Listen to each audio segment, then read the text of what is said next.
Buenas noches, compañeros y asesor. Mi nombre es Verónica Mendoza Gómez. Actualmente me encuentro estudiando en la Universidad Virtual del Estado de Guanajuato, con número de matrícula 2001-6098. El nombre de mi módulo, Derechos Humanos en el ámbito internacional. El nombre de mi reto, ¿cuál es la responsabilidad del Estado mexicano? El nombre de mi asesor, la licenciada Diana Patricia Josefina Orcasitas Hernández. Fecha de elaboración, 13 de diciembre del 2022. A continuación presentaremos el primer caso. Ana se encontraba pacíficamente repartiendo panfletos a las personas que se manifestaban en la plaza de armas de su ciudad. El contenido de los panfletos versaba sobre citas bíblicas. Al enterarse de lo que hacía Ana, una policía decidió arrebatarle los panfletos y detenerla, argumentando que no era lugar para repartir ese tipo de información, pues alteraba el orden. Ana permaneció encerrada e incomunicada dentro de una patrulla durante 3 horas, hasta que la manifestación concluyó. Posteriormente, el policía la trasladó a Barandilla, donde recibió burlas y calificativos peyorativos por el personal de seguridad pública. Luego de un día detenida, la dejaron en libertad. Ana denunció el derecho ante la Fiscalía General del Estado, así como ante la Comisión Estatal de Derechos Humanos. Ambas instituciones omitieron el inicio de cualquier procedimiento, por lo cual Ana acudió a la Justicia Federal, donde resolvieron incompetencia para conocer del asunto. 2 años después, Ana presentó su caso ante la Corte Interamericana de los Derechos Humanos. ¿Consideras que existe responsabilidad por parte del Estado mexicano? Sí existe responsabilidad por parte del Estado mexicano, ya que está omitiendo los derechos y garantías fundamentadas en los diferentes instrumentos, tanto nacionales como internacionales, este último perteneciente como Estado miembro. Con fundamento en el artículo 1 constitucional, menciona que todas las personas gozarán de los derechos humanos reconocidos en esta Constitución y en los tratados internacionales de los que el Estado mexicano sea parte, así como de las garantías para su protección, cuyo ejercicio no podrá restringirse ni suspenderse. En su artículo 6 de la misma, hace mención que la manifestación de ideas no será objeto de ninguna inquisición judicial o administrativa. Toda persona tiene derecho a libre acceso a información plural y oportuna, así como a buscar, recibir y difundir información e ideas de toda índole como cualquier medio de expresión.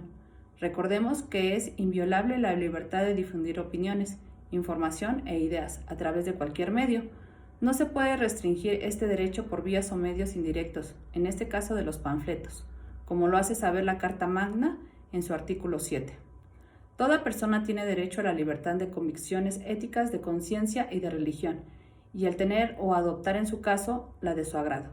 Esta libertad incluye el derecho de participar individual o colectivamente, tanto en público como en privado, artículo 24 constitucional.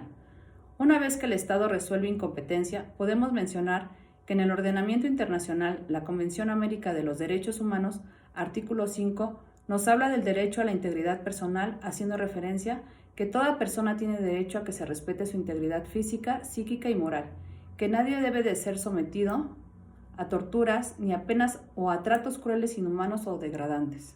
Toda persona privada de libertad será tratada con el respeto debido a la dignidad inherente al ser humano, así como a la libertad de pensamiento y de expresión, como lo hace mención en el artículo 13.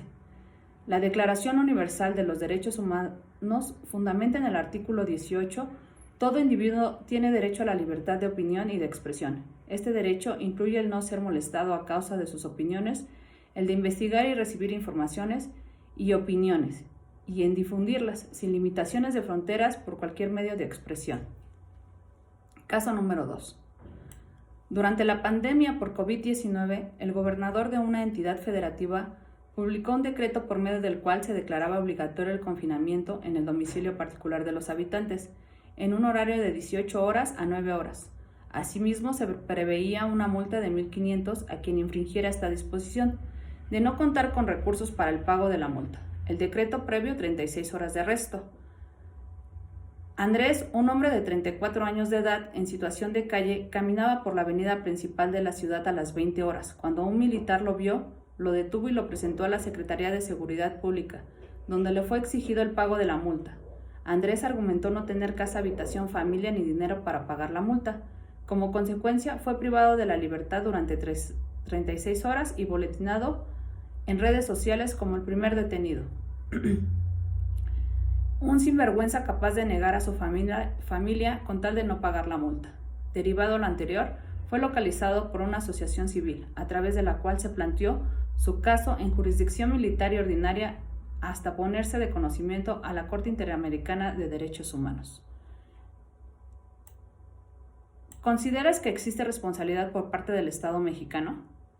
Las personas que viven en la pobreza están expuestas a menudo a riesgos tanto institucionales como individuales de violencia y amenazas a su integridad física por parte de agentes estatales, que lo hacen vivir en constante temor e inseguridad. En este caso expuesto, se observa la responsabilidad por parte del Estado, ya que en el artículo 11 constitucional hace mención el ejercicio de derecho estará subordinado a las facultades de la autoridad judicial. En los casos de responsabilidad criminal o civil y en la de la autoridad administrativa, recordemos que en los casos de invasión, perturbación grave de la paz pública o de cualquier otro que ponga a la sociedad en grave peligro o conflicto, solamente el presidente de los Estados Unidos mexicanos, con la aprobación del Congreso de la Unión o de la Comisión Permanente, cuando aquel no estuviera reunido, podrá restringir o suspender en todo el país o en lugar determinado el ejercicio de derechos y las garantías que fuesen obstáculos para hacer frente rápida y fácilmente a la situación, pero deberán hacerlo por un tiempo limitado por medio de las prevenciones generales y sin que la restricción o suspensión se contraiga a determinada persona, fundamentada en el numeral 29 constitucional. La Convención Americana de los Derechos Humanos, artículo 11, nos habla que toda persona tiene derecho al respeto de su honra y el reconocimiento de su dignidad, así como en el artículo 27 hace mención que en caso de peligro público o de otra emergencia que amenace la independencia o seguridad del Estado parte, ésta podrá adoptar disposiciones que en la medida y por el tiempo estrictamente limitado a las exigencias de la situación, siempre y cuando no entrañen discriminación alguna fundada en motivos de raza, color, sexo, idioma, religión u origen social. Bien, la conclusión es la siguiente. Promover los derechos humanos significa que el Estado tiene la obligación de asegurar que las personas conozcan tanto sus derechos como los mecanismos de defensa. Ahora bien, cuando el Estado decide obligarse mediante la firma y ratificación a los tratados internacionales, queda obligado a cumplir con las disposiciones contenidas en ellos. De esta forma, la responsabilidad internacional de un Estado nace de incumplimiento de una obligación internacional, teniendo con ello que afrontar las consecuencias jurídicas que se genera por este hecho ilícito. La Corte Interamericana de los Derechos Humanos se encuentra expresamente contenida en el artículo 68 de la Convención Americana sobre Derechos Humanos. Recordemos que este procedimiento y acceso a la justicia brinda a las víctimas de violaciones a derechos humanos la oportunidad de acceder a una reparación después de muchos años de búsqueda de reconocimiento a sus derechos vulnerados. Muchas gracias por la atención.